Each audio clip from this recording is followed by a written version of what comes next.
Okay, good morning, good afternoon, good evening, everyone, wherever you are in the world, and welcome to our webinar, where we will discuss how to overcome the taste challenges faced in plant-based product development. So we'll give attendees a bit more time to join, and we'll begin momentarily. As you come in, please note you will be in listen-only mode. If you have any questions, we kindly ask you to submit these in the Q&A section.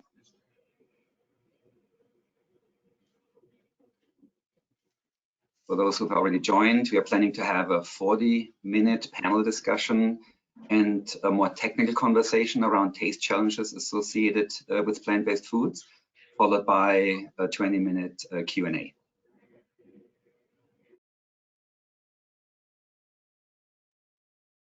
So, okay, I'm going to kick us off. So welcome again to our webinar entitled Hacking Flavor, Overcoming the Taste Challenges Faced in Plant-Based Product Development. And I'm delighted to facilitate our conversation today. This is the second webinar in our Edlong Plant-Based Pro series. Our first webinar in the series focused on the importance of collaboration to facilitate the future of plant-based innovation.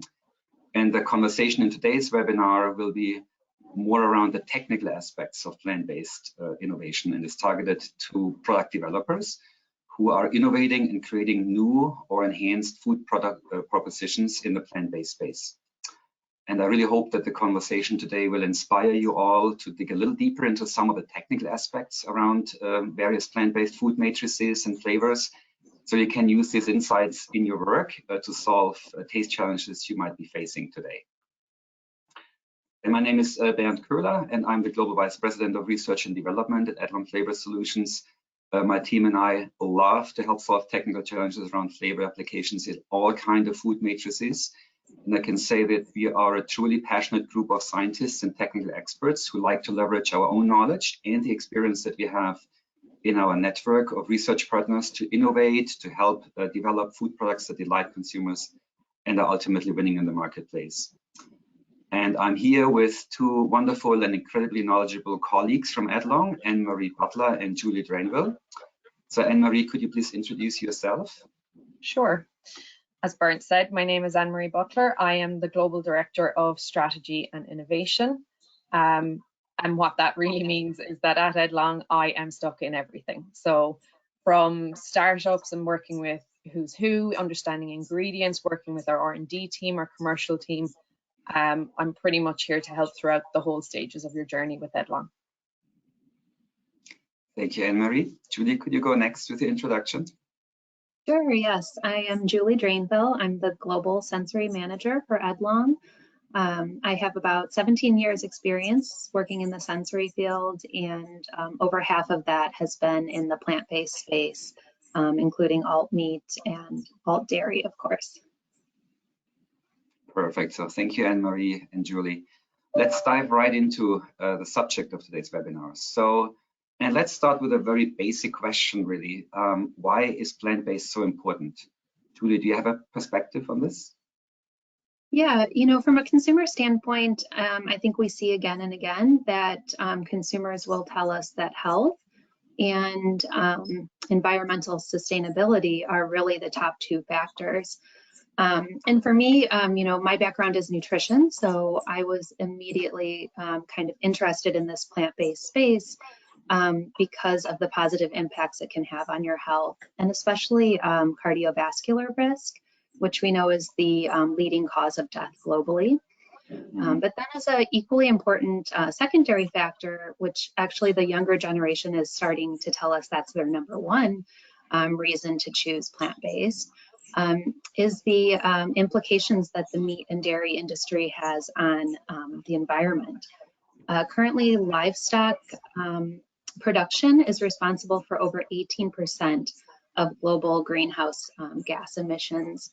And a recent report from Lancet said that accelerating this transition to a more plant-based diet could reduce the emissions from agricultural sectors by 55%. And I think that really gives us, you know, from the food industry, an amazing opportunity to really change around those numbers and create a more sustainable food supply. That's great, Julie. And thank you for sharing this interesting data. I think there's certainly several reasons to move more towards a plant-based diet. And the data that you shared on reduced carbon footprint, sustainability, and anticipated health benefits really speak for themselves. So thanks for sharing that. Well, let's move on to the next question. Taste is obviously critical to the success of plant-based foods. If products don't taste good, because there's a challenge around consumer liking and desirability. It also taste is also what creates brand loyalty. So from your experience, what are some of the taste challenges in plant-based foods that need to be overcome to meet the consumer needs for great tasting products and also build that loyalty with consumers? Anne-Marie, do you have a perspective on that? There's a lot to unpack in that question. I think taste challenges they vary from product to product. The challenge associated with that product could be dependent on the type of nutrition targets they're heading for, or it could be down to the types of ingredients they're using. In terms of taste challenges, I think if you look at something like a plant-based cheese, there's a need to put more and more nutrition in there, because the reality is they're trying to make plant-based cheese taste more like real cheese, but also offer the same benefits. So in order to do that, we've historically had a product which is made up of fat, typically starch, maybe some hydrocolloids, no protein. And now we're seeing an influx towards protein, which is introducing extra challenges, I should say. So plant protein, while amazing and versatile and great for the planet, is a challenge when you're formulating. And we know that it's not just about the off notes associated with the protein, it's the interaction of the protein with the other ingredients. It's the processing that protein needs to undergo. And I know Julie can speak to in more detail what those kind of off notes represent. But from the perspective of a developer, it just means that it tastes really not pleasant and takes it further away from where we want to be in terms of what the consumer is looking for. Yeah, and I think to kind of go further on that ingredient interaction, I think fat is a great example. So you may want to introduce a plant-based protein to your cheese product, and you might just be concerned about masking that. But you also have to consider, you know, the source of fat that you're choosing. So we know that fats have different melting points. Do you want a faster melting fat that would release the flavor quickly to mask up front notes, or do you want to choose a fat that maybe releases slower and covers more of like the aftertaste or end notes? So it's really kind of marrying all those things together, right? Yeah. Well, thank you both. I really love to weigh in on this, you know, as a food chemist, you know, with an understanding of, you know, the processes that are going on in these complex matrices. I recently came across a very interesting research paper that addressed exactly this. You know, what are the interactions between the flavors and proteins in particular? If you think about it, you know, flavors really consist of complex mixtures of reasonably small, volatile organic chemicals that can bind to major food components. You mentioned fat as an example, Julie, but there's also carbohydrates and the proteins, you know, of course, that, you know, have lots of, you know, active sites in their structure, molecular structure, that can interact with the flavors, and that can cause all kinds of challenges as it relates to the final flavor of the food product. And there's other minor components, of course, that can interact.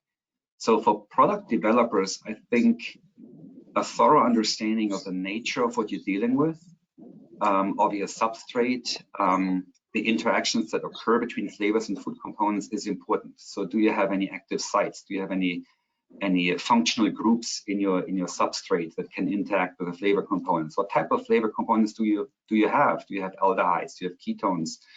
Do you have esters in your mix that can bind to these major components? Mm-hmm. So, I mean, as a result of these interactions, you know, it impacts the flavor. You know, It could, lead to flavor loss. It could lead to some off notes. So there's a lot of things to consider, I guess, when you're developing a new product and designing a new product. So now I just wanted to weigh on this because it's a really important topic, and I think it's important when you're developing food products to really understand this and take a deep dive into the chemical nature of the interactions that are happening, and these can be like very loose interactions, van der Waals forces that are happening on the surface, and that are also reversible. They're not as dramatic, but it can lead to covalent structures. It can even lead to cross-linking, that certain proteins are connected, or sites are connected. Then you need to understand, I think you mentioned it, Anne-Marie, how your protein or is extracted. Was a high heat involved?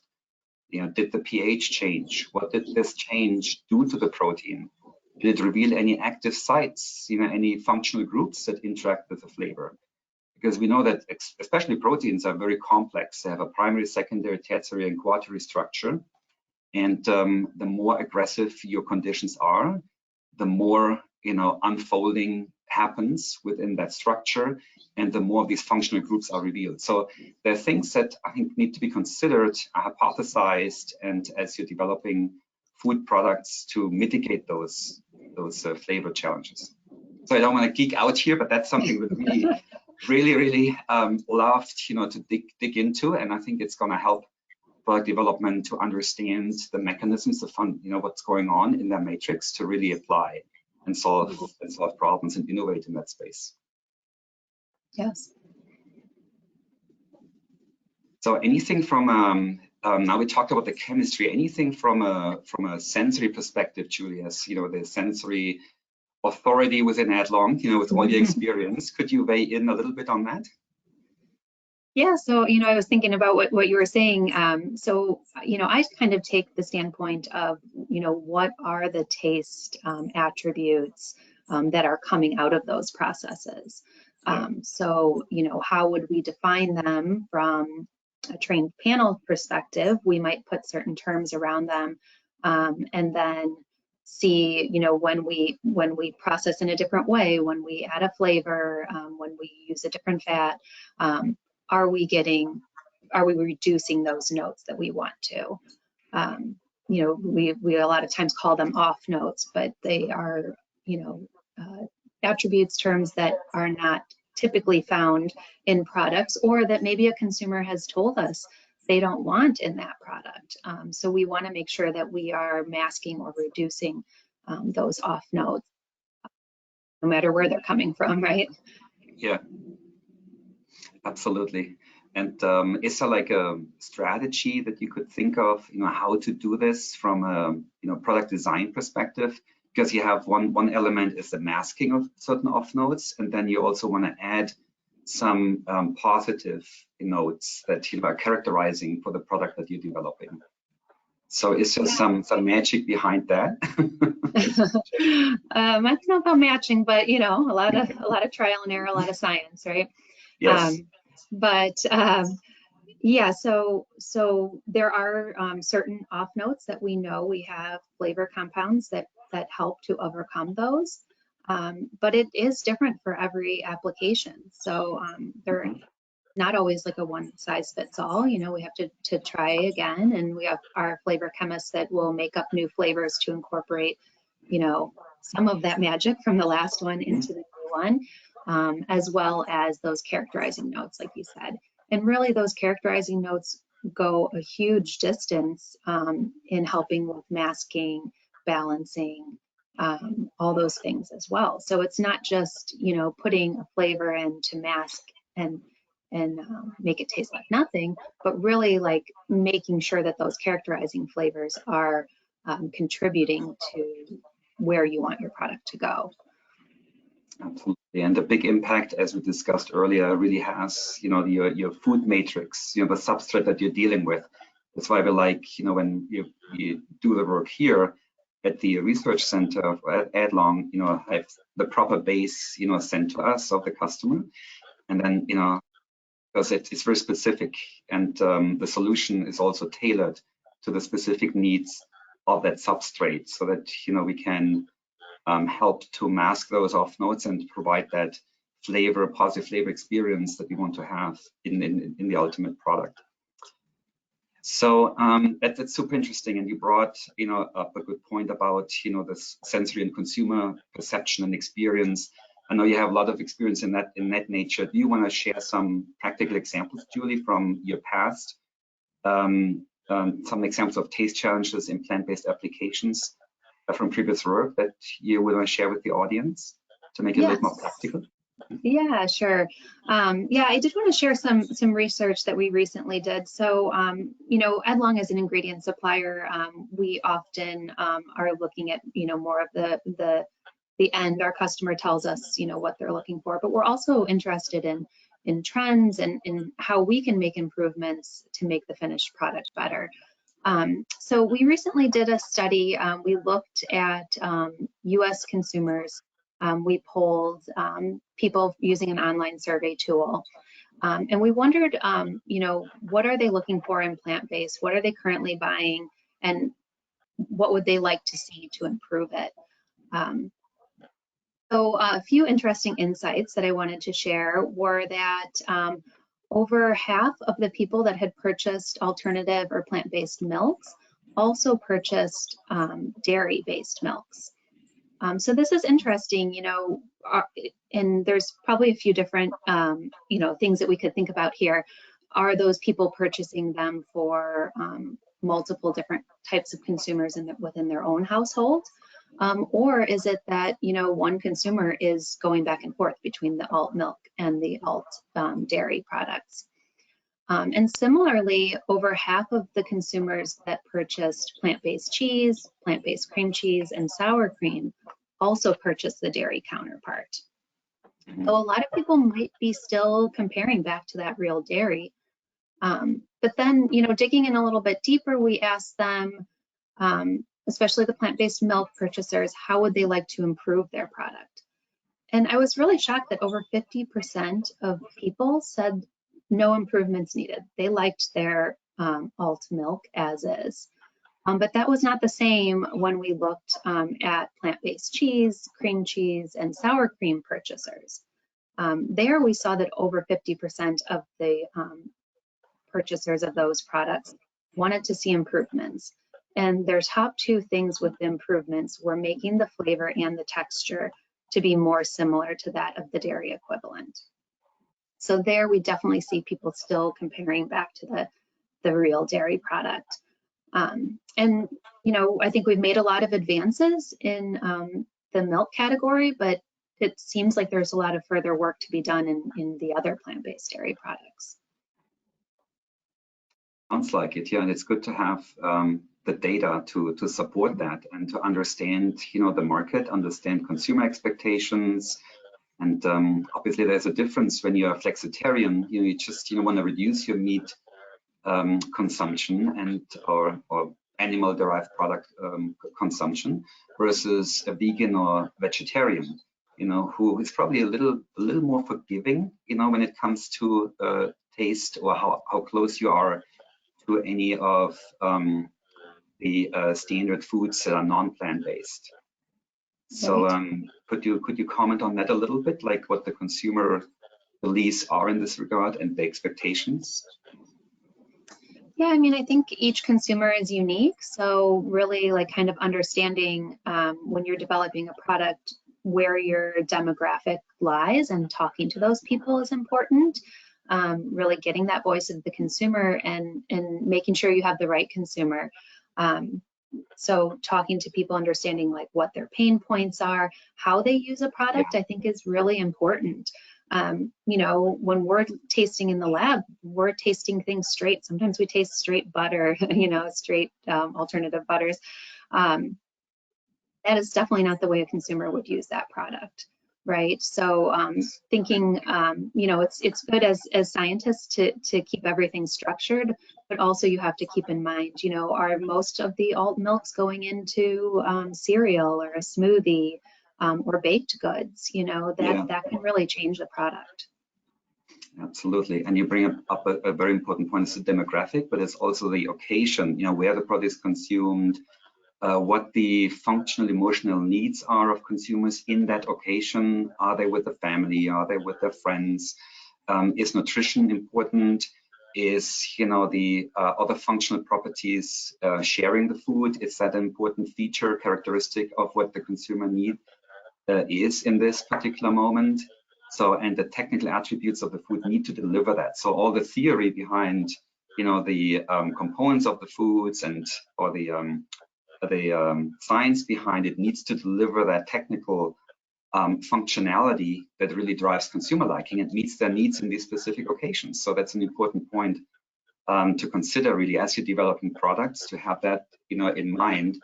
What is the consumer emotional functional need in that occasion, and can my product deliver that? What are the technical attributes that I need to develop as I'm working on this proposition?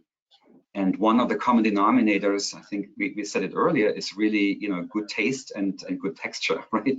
Mm-hmm. That goes across all the choices I have at any occasion. So if it doesn't taste good and doesn't deliver on a good texture, then it's most likely not going to be a success in the marketplace. So flavor is king, really, and that's what we're here for. If there's any challenges, to really dig into it and collaborate, to be able to solve it. So, Anne-Marie, let's switch over to you again. Now that we understand, the consumer side, and we talked a little bit about the food and food matrix issues, can you share a little bit more of what the R&D team at Edlong specifically does to overcome challenges in plant-based foods? So when it comes to the challenges, the team are always on the lookout for the different ingredients, because the reality is we can't do our jobs at Edlong unless we understand the ingredients in the playing field and how you, our customers, are going to use those, so the types of processing. So for us, we're seeing the need for nutrition. So we're evaluating all the different proteins on the market. We're looking at the different types of fat, what kind of hydrocolloids, the starches that are being used, because the reality is that when you go to create a product, combining those ingredients and adding flavor to them is not enough. You have to think about the whole thing as a holistic process. So what we often get is we get sent a base, and at that point, you're nearly at the finishing stages in most people's mind. And to be honest, I think my own perspective is that we're underestimating the impact of flavor. You can actually make your product much more economical if you think about things from the start to the finish. So what that means is, I'll give you a tangible example. If you're creating a plant-based cheese and you want your taste and texture to be as close to something real, and you make your product and then you send it off to be flavored, you've missed the opportunity to really look at those ingredients and look at the challenges and look at your process. So what we work with some of our partners on and some of our customers is, if you think about what you're trying to do, say for example, you're trying to create a plant-based cheddar and it's going to be used, and you have to think about what the end process for the consumer is going to be. So are they going to shred this? Are you selling it in a slice that they can put on a sandwich? So it's going to have to melt. So in that case, if your product has to melt, the type of fat you use and the level of fat you use is going to impact melt, but it's also going to impact the usage level of your flavor. So if you're thinking about this from start to finish, instead of going, well, we're going to just do 20% fat because that's the average. Well, do you need 20% fat? What does that look like when it melts and softens? Is there an opportunity to reduce down some of that fat, hit some health targets? And does that facilitate then a different mouth release of the flavor as you consume the product? And if you think about things like that, then you have an opportunity to really be economical about how you develop. Because then the other challenge is, if you're incorporating a protein and a hydrocolloid into that same product, the biggest challenge with that is the protein may not bring a lot of structure to it. So you still have to have something that binds it. But if you overbind your product, one, the fat won't melt properly in the same way. So your product's not going to soften in your final application for the consumer, but also you're inhibiting the flavor release. Yeah. So therefore, if we're handed that base, we're going to have to go higher in flavor to meet your taste needs. But if we're working with you in collaboration throughout the process, we're looking at it and we're going, actually, if you drop your gum a little bit, it won't loosen the structure of your product, but it means that the breakdown in the mouth as you're consuming it gives you more impact. So more bang for your buck. And that's a lot of what we look at within Edlong. We're doing that across a whole range of ingredients and applications. I would say too, you know, sorry. Yeah, go ahead, Julie. Yeah, I would say too, there's an opportunity to kind of think outside of the box. So, you know, Anne-Marie said, you know, the customer comes to us wanting a cheddar. Cheddar is kind of a stronger flavor that can overcome some of the other challenges. But we also see mozzarella a lot. So sometimes mozzarella is such a difficult flavor profile to come through when you're looking at like really strong proteins. If you want high protein, maybe you want to look towards other profiles, something stronger like a feta or a smoked Gouda, or even in the market, we're seeing a lot of added herbs and spices to cheeses to kind of help, you know, if you have bitterness in your protein, herbs and spices, you know, inherently have those in there, or something like a cheddar that is naturally bitter, and, you know, consumers expect to find those flavor profiles. Yeah, and I think you've hit the nail on the head there, Julie, because that's one of the other things we try to do is, if you're not trying to match a specific profile, it opens up that innovation door in a whole other way, because you get to do something that really works with the ingredients you're using. So for example, we're seeing an increase in the availability of some yeast proteins. So yeast proteins would be a great option for something like a plant-based cheese, where you don't have to mask some of the notes that come with it. Instead, you're getting some savoriness, you might get some bitterness, and bitterness is not always a bad thing. It can often be something that you want in your product. So if we're working together in the process, we get the opportunity to go, okay, we don't have to mask. How about we work with these? How about we build something from the ground up that's really unique and is your product, as opposed to being a replica for something else? Yeah, and I think that's really hard to come to that decision that you want to do that, because if you've done research, you know, with your consumers, your demographic, they can't tell you what they don't know. So if you've asked them, do you want it to match real dairy? Sure, because that's what I know. But I think there's also this group of people that, you know, is open to different things. And, you know, if you rely on the expertise of, you know, the ingredient suppliers that know their ingredients, you know, us that know the flavors, you know, we can kind of work together to really make that product that's different and unique. And I know, Anne-Marie, you have a great example of this from, you know, yes, the work you did. We got a great opportunity for IFT this year to play around with this kind of technique and theory. And we created a product that really worked with the ingredients. So what we did is we decided to create a cheese spread. And we wanted it to have protein, and we wanted it to be really creamy and indulgent, because often people don't associate indulgence with plant-based. And we wanted something that was really unctuous and delicious. So with that in mind, we sourced a protein, and we decided to work with a faba protein, which, as I'm sure many of you know, has its own challenges in terms of flavor. But the one we worked with, we decided, instead of trying to mask it completely, we'd use some of the notes that were in it. We combined it with a coconut fat with a specific melting point, so that we knew it would be creamy. Sorry, I appear to have a fire. Julie, if you could pick up from where I left off, and I'll just mute. Oh, sure. Oh, that's okay, it's gone. So basically we combined these ingredients, but what was really interesting was, because we were so familiar with the ingredients, we were able to build a profile around that, but we also leveraged the processing.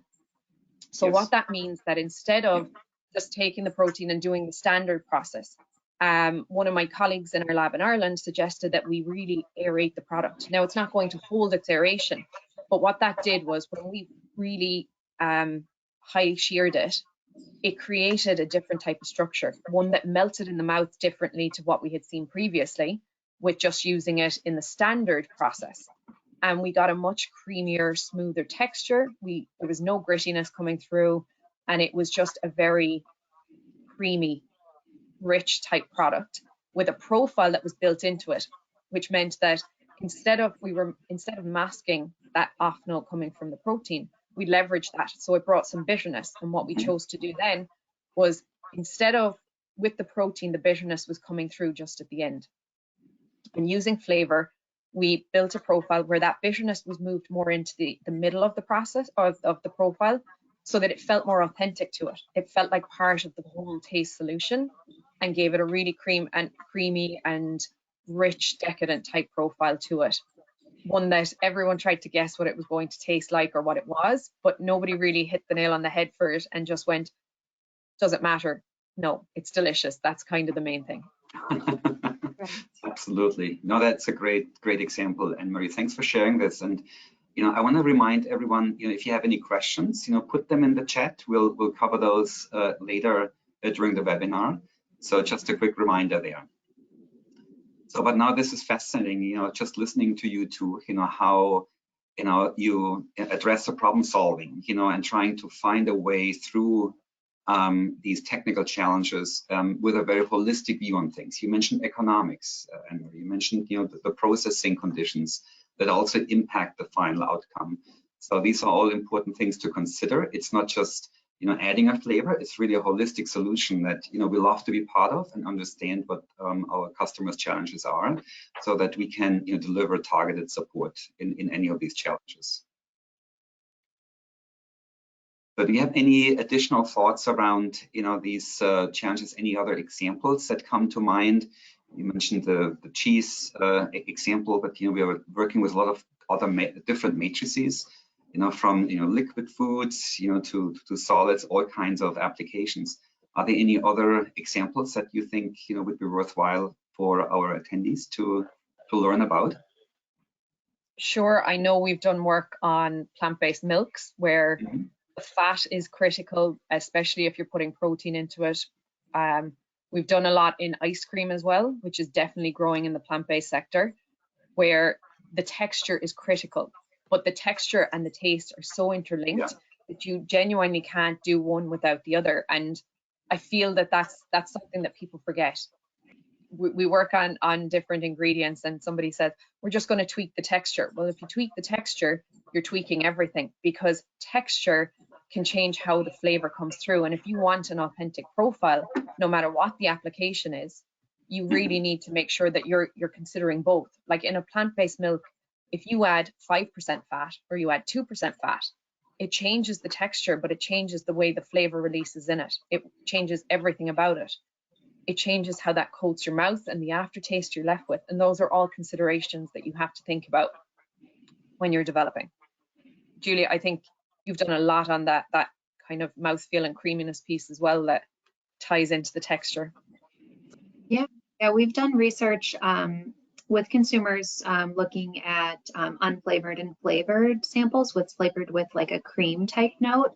And consumers actually have picked out that the flavored sample is creamier. So creamy is a very complex thing. It's not just one term, especially when we look at our descriptive panel. But to a consumer, yes, you might be able to add the fat that gives you the mouth coating, or increase the viscosity that gives you the fuller mouthfeel, the thickness. But without that cream flavor, it doesn't really signal to people that this is creamy in the way that I understand creaminess in dairy products. So like you say, if there's things where you want to look outside of your traditional or what you initially think is going to solve the problem. Yeah. Yeah, and I think one of the other things that we've started looking at in terms of creaminess is, for example, in yogurt, that cultured element is becoming a huge thing. We saw when you did your results on sour cream, how people are looking for things to be more like what they expect. And I think yogurts and sour creams, cream cheeses, all those typically will have a cultured aspect to it. And people often think, well, if it's cultured, it doesn't need flavor. And yes, I realize I'm biased. I work for a flavor company, but we have done a lot of research on understanding how flavor can impact the cultured piece. So we've looked at adding flavors pre-culturing and the impact, and we found positive results. Or we've looked at what the impact on that cultured is by adding flavor. And one of the big things that we found is that when you culture plant-based products, often you get that wateriness, or you get the cultured taste coming through at the very end, which isn't authentic to a cultured product. It has that richness, that cultured taste that comes throughout. And flavor is really useful as a tool in balancing the product and bringing back without adding even cultured notes itself, but just rebalancing the cultured notes that are existent from the culturing process. And I think we've seen that with plant-based yogurts and sour cream recently quite a lot.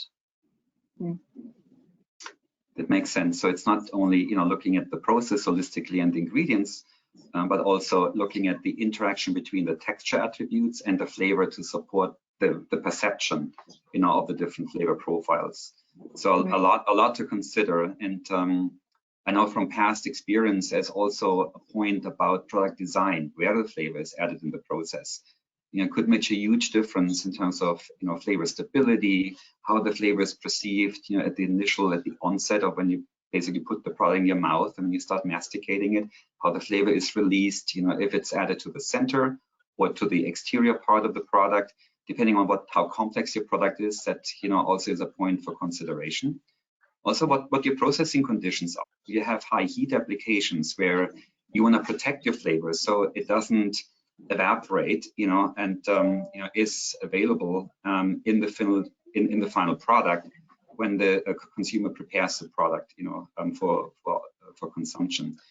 So that's a great point, Bernd. One of the things that we did recently is we did some work on a very high heat process. We made caramels, which, as you know, most people, it takes a very high temperature to caramelize sugar, and adding flavor to that, typically we recommend you don't add water soluble flavors because they tend to disappear in the matrix. But what we found is the point of addition is key to ensuring how the flavor comes through. So in the instance of the caramels that we made, or toffees in America, I don't know how to distinguish, but what we found is if you add the flavor at the start, it gets protected within the fat in the matrix and it comes through really well, whereas most people would think it needs to go in at a different stage, or you don't add a water soluble flavor. But we have found that the flavor components that we're using are extremely good at withstanding high heat. We've seen that with plant-based cheese as well, where typically a lot of people would tend to add the flavor at the end. And what happens then is you're putting it into a high heat matrix and you flash off some of the volatiles, so you have to increase usage. Whereas what we find is adding it at the start gives you a much more protected environment for the flavor, but it also means that it's getting longer mixing, so it's more cohesive throughout the product, so you get a more balanced profile. Yeah. Okay, perfect. All right, so time flies. I can't believe you're already 40 minutes into this webinar. And again, I want to remind attendees, if you have any questions, put them in the chat. I would like to open the floor now for these to be answered. And I see there's one, a question which is actually more common and supports what we discussed earlier about different expectations that consumers have depending on their beliefs around plant-based. And the comment is, plant-based food will struggle to be accepted by the masses, whilst the manufacturers are continuing to try to compare to real. Plant-based needs to find its own market to compete against existing markets. Better not to try to match the real. I think this is a very valid point. We discussed this earlier, and I know, Anne-Marie, you talked about this before. So do you have any comments, any additional thoughts? I do agree, but I think that there's two distinct factions within consumers. There's the consumers that are so excited and willing to try new things and are open to anything at least once. But then you have consumers who, if you want them to move into this space, they need familiarity. And where that really shines through is milk. The plant-based milks have been the first kind of entry level for most consumers because they're the easiest thing to see a benefit to, or to see something new, and it's less polarizing than many other applications. So where cheese might be a bit more difficult, and cheese is difficult because the reality is it's so dependent on the end function, whether you want it on a pizza, whether you want it on a sandwich, whether you just want to eat it as is. whereas milk has kind of a, I call it the entry-level plant-based experience personally, because I think most people have at some point tried it. They've been at an event and there's only been almond milk left or something. So I think the person who made that comment, I think it's a valid point, I take it, but we still have to cater to both factions. Would you agree, Julie? Yeah, definitely. That seems to be where the market is right now. And I also think there's opportunities for, new products. Like, if one plant-based milk or cheese doesn't work in all the applications that a traditional cheese does, then maybe there's an opportunity, for a plant-based milk focused for cereal. And you're bringing out those grain notes, and it's okay that, it doesn't taste like real milk, but it tastes great in what it's meant to be for. I would agree. Absolutely.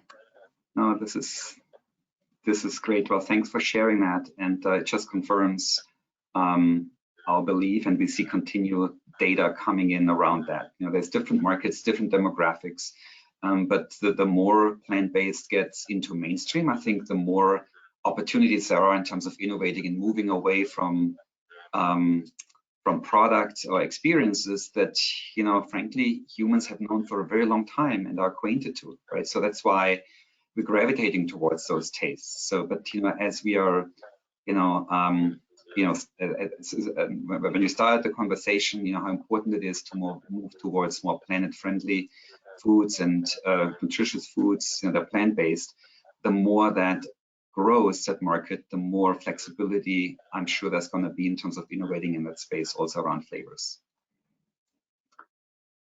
All right, so I'm sure a lot of our, I don't see any additional questions in the chat for now, but I'm sure a lot of our attendees are curious about what I call it earlier magic, but there's solid true science behind it, how we actually create plant-based flavors without using dairy. So what is the approach that we're taking? Of course, that's Edlong's IP, and we have specifics. We don't want to go into any specific details, but Anne-Marie, maybe I call on you on that. What is our general approach on how we do that? I'm sure a lot of people out there are very curious. Yes, I'm sure they are. So it starts with our flavorists, and just a quick caveat, I am not a flavorist, so I will give you what my take is, having spoken with our flavor team. So for example, if they wanted to create a plant-based or a milk flavor, they're going to start with milk, and they will get it analyzed and have the breakdown of what the components are that make up milk. And then they will find sources for plant-based or natural ingredients that can be used to combine in the right way to produce a milk flavor. So for example, there are a lot of lactones in dairy milk. So they will use lactones that they've sourced from a non-animal source, non-dairy source, and combine that with other ingredients to give more of a milk type flavor. Now that could vary depending on whether you're looking for a cooked milk or you're looking for a more fresh milk or a more buttery milk. And that's also dependent on the region in which they're developing the milk flavor for. We see it with cheese. One of the ones when I joined Edlong that was quite controversial was Parmesan. Parmesan in the US is very different to Parmesan in Europe. And I'm based in Europe, as you can tell by my accent. So I was very particular, and they had to develop a whole new Parmesan for me. And what that meant was I had to go out and source many different types of Parmesan. And I think, Julie, you got involved at this point where there was some evaluation and sensory tasting, because there's very distinct notes that are different in different regions. And we settled on a couple of different key parameters that we needed in our Parmesan. And our flavor team developed that to replicate what it should taste like in a plant-based cheese or a sauce or seasoning. Okay, and thanks for this, Anne-Marie. That's thanks for that answer. I have to apologize. There are more questions. I just didn't see them. So I just dig into those, and we'll see how much we can cover in the time that's remaining. So are there any common maskers or modulators to minimize the off notes for any pea protein from any ingredient manufacturers? So, Anne-Marie, do you want to take that one? Well, we'll give Julie the floor, and then I'll take over as well. Sounds Okay. good. Yeah, we definitely have some tools to help with that. We've looked at a lot of different pea protein, and we've seen, from a sensory standpoint, all sorts of different off notes. They could be bitter, cereal, grainy, pea, of course, like yellow pea, green pea. Sometimes they come across cardboardy, beany, and even like sometimes you'll see astringency factors going on, so like that drying effect. So each one is kind of handled differently from the flavorist standpoint. So we know we have like kind of a group of tools that we use that are incorporated into our flavors that would go into a product like that. But they would vary depending on the type of pea protein, and then of course the application. So again, like those pea proteins are all different, and then they act different in different applications. So. And then from my perspective, I would look at the application, where the notes are coming through. And to the person who asked the question, I would say reach out to us afterwards for definite, because it is so critical to understand not just the pea protein on its own, but what it's interacting with. Because where those off notes are coming through and what profile you're trying to target will dictate the type of solution we have or to offer. And what I would say as well is that Edlong is participating in research consortiums to understand more of the proteins that are out there. And one of the key things that we found is that there is no one size fits all. Every single pea protein is so different in how it's processed. And even though those manufacturers that are selling it, they're doing a great job trying to make them as clean as possible, they're even going back as far as the plant and how it's grown and how to make them as clean as possible from day one. But the reality is you can clean up the protein itself, but once it goes into the application and gets processed again, you have a whole other set of challenges. So where we really feel, and I know this isn't a very black and white answer, but once we taste the pea protein or we have an idea of the product, we recommend flavors based off our experience. And then we would move on to going, okay, this isn't doing this, or it's giving too much of the off note is coming through at the end or in the middle. What do we need to do next? Yeah, absolutely. And it's an honest answer, right, to a complex system. And we talked about this in this webinar, right?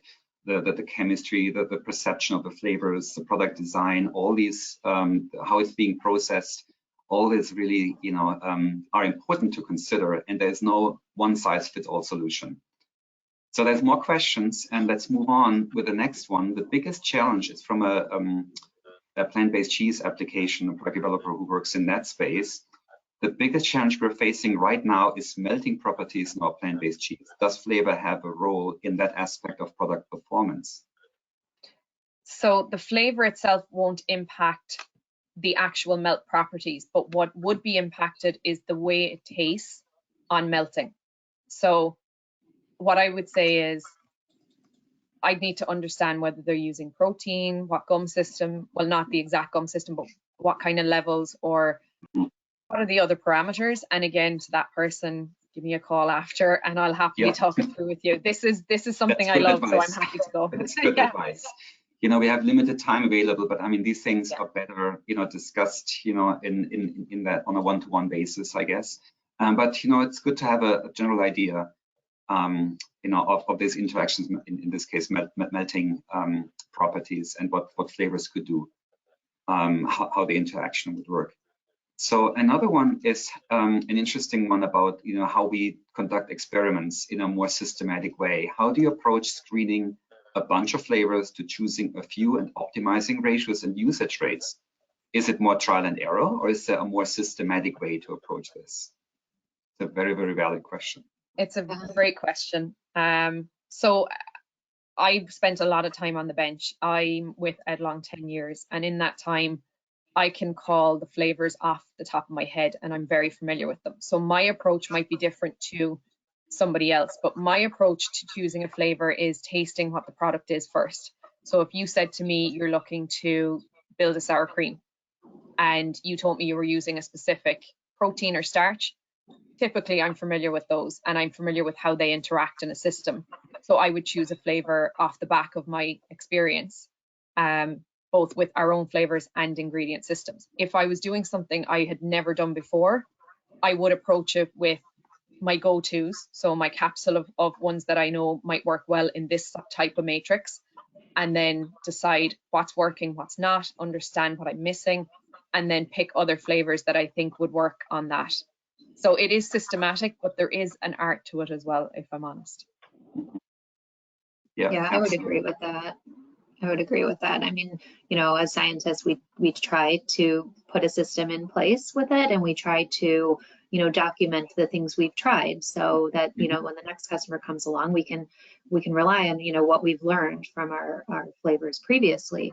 But there is a lot of trial and error because, you know, we have so many different butter flavors to choose from. So you have to, you know, think about why you want to choose one over another. And then kind of go from there to build. I guess it's fair to say that, you know, you start with a trial, but then you start to systematically test, you know, different levels of the flavor, different types of flavor. So you apply an experimental design that tells you whether, you know, you're on the right path with the type of flavor and what the optimum level is. So you approach it, you know, with, you know, creativity at the beginning, but then a very rigid approach as you're testing things, so that you get, you know, a very, very good answer at the end. Another one is about another question here. Have you worked other solid fats like cocoa butter or shea butter, and are you able to describe their flavor profiles and or challenges in dairy products? So cocoa butter, we have done a bit of work in ice cream. Shea butter is not approved for use in the US, and we have used it in our European facility, and it's typically in blends because it is expensive. So in order to get the right melt properties, what we've seen is that certain companies will blend it with other fats to make it more cost efficient, but also to give you the right kind of melting point. In terms of taste, I haven't had many challenges with the cocoa butter because it naturally fits the application we were using it for, which was ice cream. What I have found is more around the mouthfeel of it. You do feel a difference. Cocoa butter is quite rich, fatty, so you get a lot of aftertaste or aftermouth coating, I should say. With the shea butter and the blend that we used it in was shea and coconut fat. And I actually found it was very good, like very close to real butter in terms of the way it interacted in the matrix and the mouthfeel and creaminess with it. And I felt it was a great carrier for flavor as well. So my experience with them has been positive, I would say, but I do think when you look at a fat, you have to think about what your end application is and then what your consumer's application with that is going to be. Yeah. Okay, perfect. Thank you, Anne-Marie. There's, you know, lots more questions. Maybe can, you know, take one or two more. We'll get to all of them. So if you ask the question, we'll get back to you. But you know, an interesting one is about using less salt in the foods. I know this is a big challenge for many food companies out there. So more specifically, how can a plant-based cheese taste good without salt? Do you have any experience with that? Would like to share? So I haven't worked on one that has 0 salt. But what we have found is we've been able to optimize the salt level by, again, collaborating from the start and using strategies that work for that. So using flavors that boost up your salty perception, and looking at whether you have the opportunity to use some yeast extracts, because some of those contain 0 salt but give you some really good umami. We also have a savory booster within the Edlong catalog that really helps to give some of that umami. And then thinking about the acids you're going to use as well. They're really good techniques for giving you some of that mouthwateriness that you associate with something that's really savory and salty, to be honest. So there's different techniques, but it comes down to what you're trying to do. I think 0 salt brings its own issues around micro, so it's something to consider. But no, we haven't done 0. I haven't seen anyone look to do 0 salt, to be honest, on the market. Julie, would you? Yeah, 0 salt is pretty difficult, but yeah, we are doing some research in general to see that you know, you can reduce salt and then add in, you know, a cheese or a savory type flavor to kind of make up not the salty perception necessarily, but where, you know, consumers would be missing on taste. So can you bring back some of that just in general savory flavor that would appease the consumer, you know? Yeah. And I think that's like the other challenge with reducing or taking out salt completely is the balance of how your other ingredients come through, and the notes that you're getting can be thrown off as well. So flavor can help to rebalance it, but having not worked on a zero salt, I don't know what else we would recommend at this point, but I'd love to know more. And again, would love to talk to that person too. Yeah, that's a steep hill to climb, right? Zero salt, but you know, with gradual changes moving forward with less and less salt over time, I think it's a direction that, you know, I would certainly recommend, because you also don't want to alienate existing consumers. If you have a product that is winning in the marketplace, you want to be very careful, you know, with changing any of that profile, you know, too radically, you know, from 100% to zero. It's certainly, you know, a very dramatic change. So, and another one, very maybe a close-ended question here. You mentioned that plant-based cheese flavor performed better when added at the end. What if it's what is the case for both oil? Well, is this the case, I should say, for both oil-based and water-based flavors? It's a very specific question. Yeah, and I did recommend more at the start than the end, if I'm honest, because for multiple reasons. I did work in a plant making cheese, and when you add flavor in at the end, it's a high risk area for people making the product. So adding it in at the start eliminates that. But also, if you have an oil soluble or whatever type of flavor being added in at the end into a hot batch, you're going to get flash off of the volatiles. So I recommend at the start for that purpose. But yeah, that was a very specific question. I would say start is the way to go. Okay, let's take one more, because there's really a lot coming in, which, you know, is exciting to see all that interest and, you know, the questions that are out there. A very broad question. I mean, we talked about, you know, how important it is to look at the specific product design, the ingredients, the process. The question here is there somehow a blueprint for plant-based products, a general, you know, guidance that, you know, this individual can start working with? I'm not aware, but maybe Julie or Anne-Marie, you're aware of anything that could help in this regard, or what would your approach be if there's no blueprint available? What the approach could be for a product developer who's working on projects? Well, I think Julie nailed this earlier when she said, think about your target consumer. Yeah. At the end of the day, you want to sell your product, so work back. So in the absence of a blueprint, which I don't believe there is one, because plant-based is the most new, quick-moving, it was a trend up to a few years ago, now it is here to stay, space that we've ever seen. And I don't think there's a one-size-fit-all. There's no hard and fast rules to follow. But I think if you always work with the end consumer in mind, you're pretty much going to be on the right track. And I guess I also think, because I don't know of a blueprint available, but if we kind of work together, your last webinar was about collaboration. So if everybody, you know, on this call, we kind of like come together and decide, you know, can we put together that kind of template that would help people in the future? That would be great. Okay, well, thank you very much. There's still unanswered questions that we'll get to follow up, ensure that they get all answered. Thank you to you both for sharing your deep knowledge and impressive expertise. It was a great hour. I really enjoyed it. And thanks everyone for attending. If you have any remaining questions or any technical challenges, as we said before, that you feel we would be able to help you with, please reach out to us. Request a consult with our team of the global R&D experts. We've added a link in the chat for you to sign up for this.